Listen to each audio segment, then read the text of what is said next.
Hello guys, today we are talking about how I am blogging with CoSchedule and WordPress, allowing me to integrate my content creation process along with social media scheduling and just overall task management all in one place. So let's get started. So we're just going to start off as if you've never been in CoSchedule before, and you just access it by going to coschedule.com, or if you already have the plugin installed on WordPress, you can always access it from your WordPress dashboard. When you first get logged into CoSchedule, it's going to take you to sort of a landing page that gives you analytics information, some of your tasks, and things that you have coming up. We want to go to the actual calendar for what we will be doing. And here you'll see that this is all stuff that I have scheduled. It's showing me my social content and everything. But we're just going to focus on blog posts for right now. So let's go ahead and create a new blog post, and we'll just do that by clicking the plus sign in the upper right hand corner, although there are other ways that you can do it.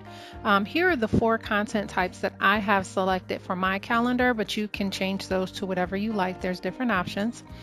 We'll just go ahead and call this a post about CoSchedule. And we'll start off real simple, and you'll see why in just a second here.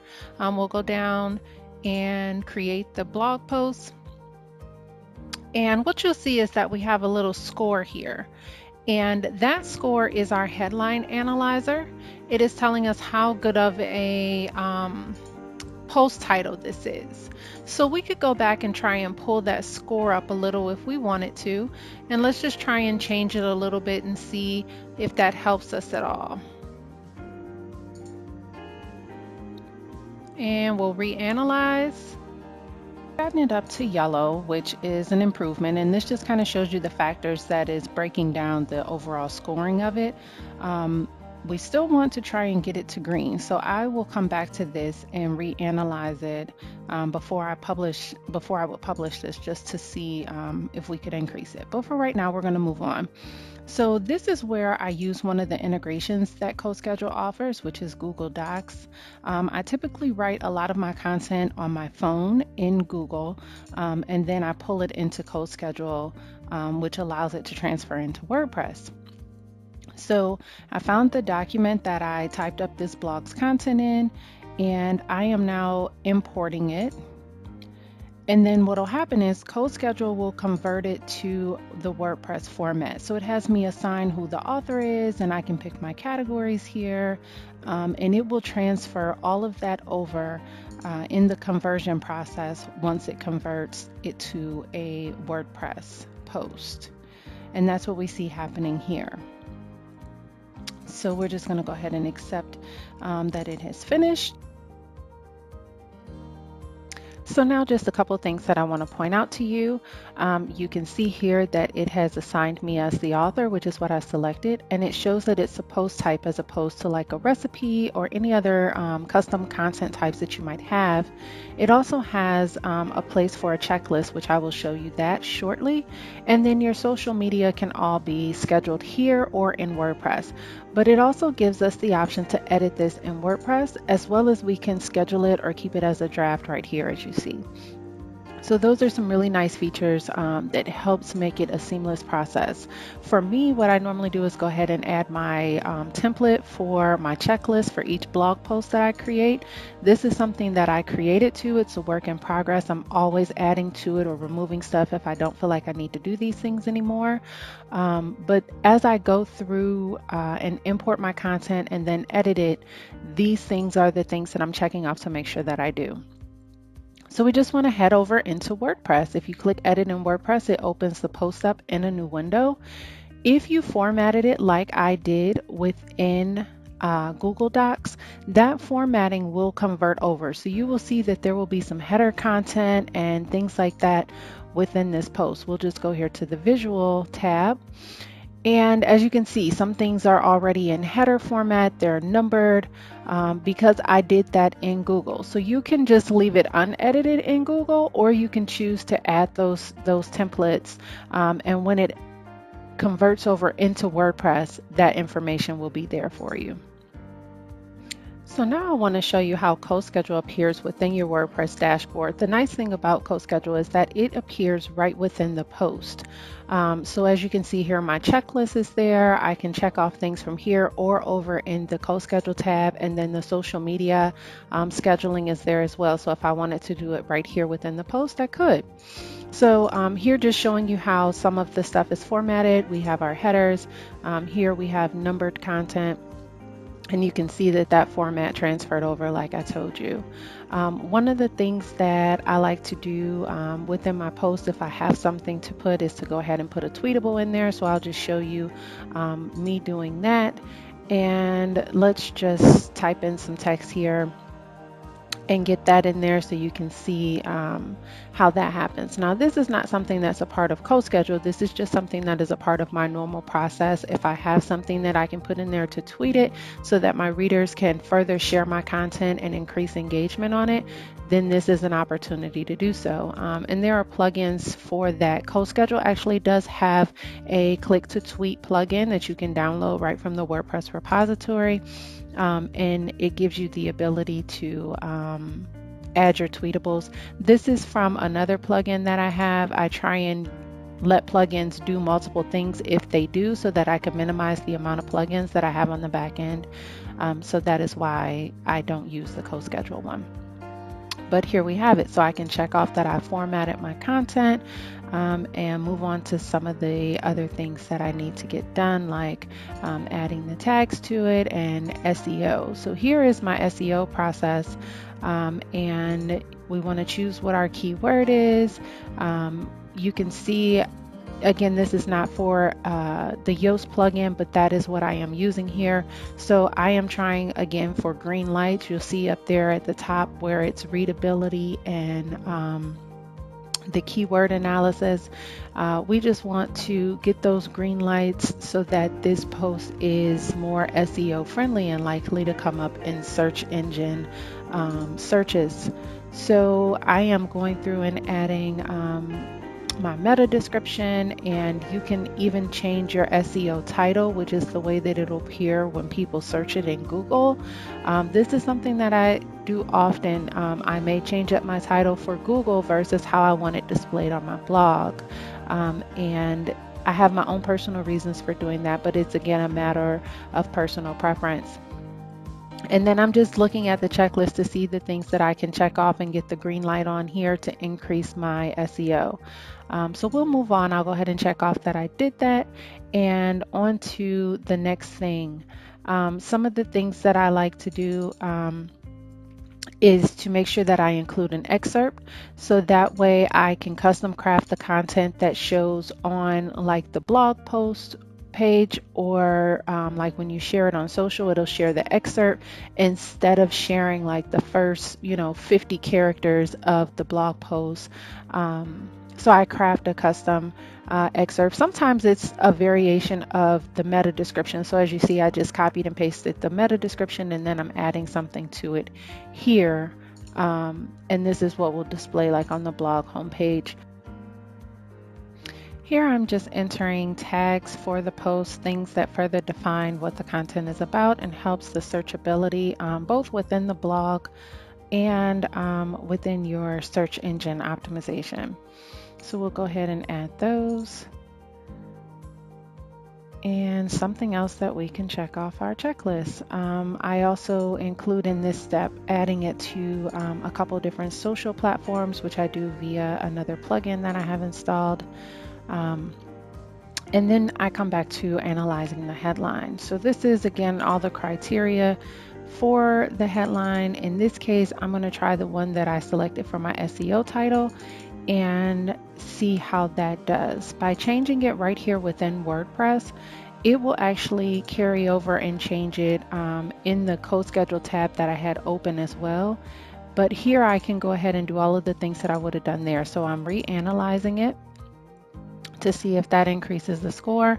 Pulled it up a little bit, but still did not get that green. So I will need to go into that further in this case, but we can check that off for the sake of moving on. And then normally at this point, I would move on to uploading and creating images. Typically, I have that done before I even get in here and start fooling around.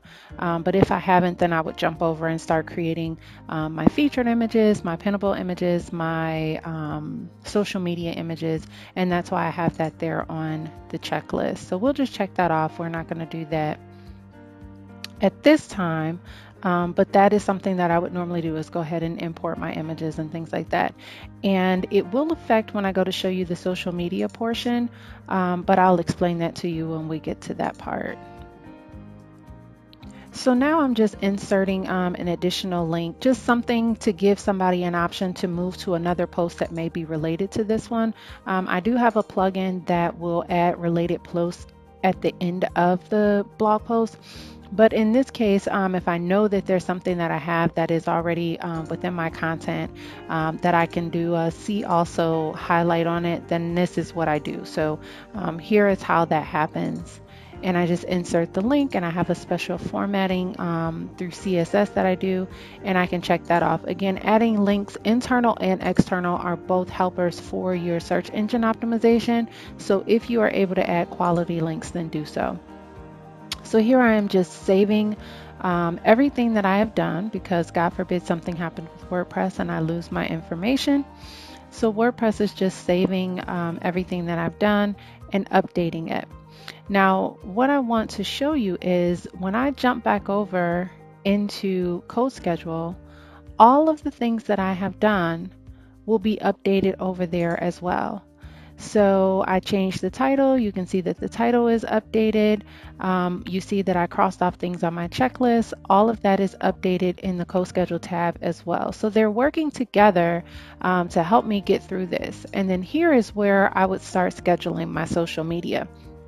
Now, again, you can do it right within the blog post, or you can go to the CoSchedule screen. Sometimes I like to do the CoSchedule tab simply because it takes away the distraction of everything else, but you certainly can do it. And in times that it's most helpful to do it inside the blog post, it's like if you're pulling content out of the blog post to enter into like your social media.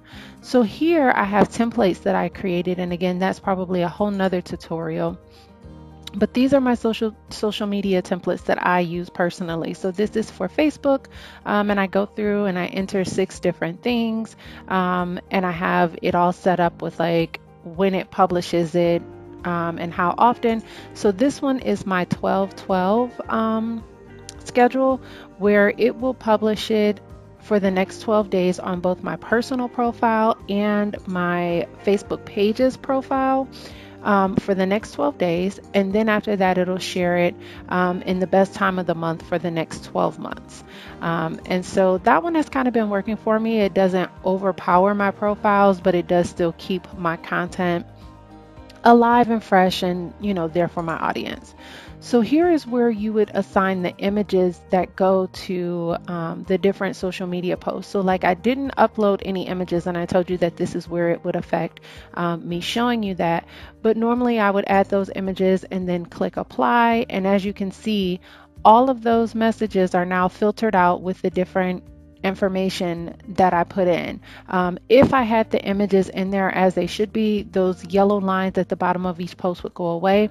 But those are just telling me that they are incomplete and I have not done everything that I should have done. And so because I didn't add images, that's why we have that. But all of that is scheduled out for the next 12 months. My social media for this post will happen, and I can add additional things if I want to down the line. I have a different template set up for Facebook, for Twitter, for Pinterest. I even do my Instagram through here sometimes, and I also do Google+. And so I go through those steps for each one. I have a template as you see here. So I select which one I want to do, I apply it, and my social media is done. If I wanted to add an individual message, say I had something special that I wanted to happen on a certain date that related to this post, I could add it just like that. But we'll cancel out of that for now, and I can check that off as being done. So now the only thing left to do is to schedule this baby so that it can go ahead and publish. And I will go ahead and enter in when I want this to go out, set the date for it. And then also set the time. If you are not scheduling your posts, I strongly suggest it. It is just so much easier to schedule your posts and not really have to worry about hitting that publish button. And this is typically what I do. Once you have entered the date and the time that you want it, publish turns to schedule, and you go ahead and schedule it. And that saves everything that we have just done, again, within CoSchedule and within WordPress. So now that we have this scheduled to go out, let's just go down and skim over everything. We see that everything is updated, social media there, and we can just check off that we have scheduled it, and it is 100% complete according to my checklist. Now, if I was to add another task there, then it would change the percentage, but this is everything that I have set out to do for this post.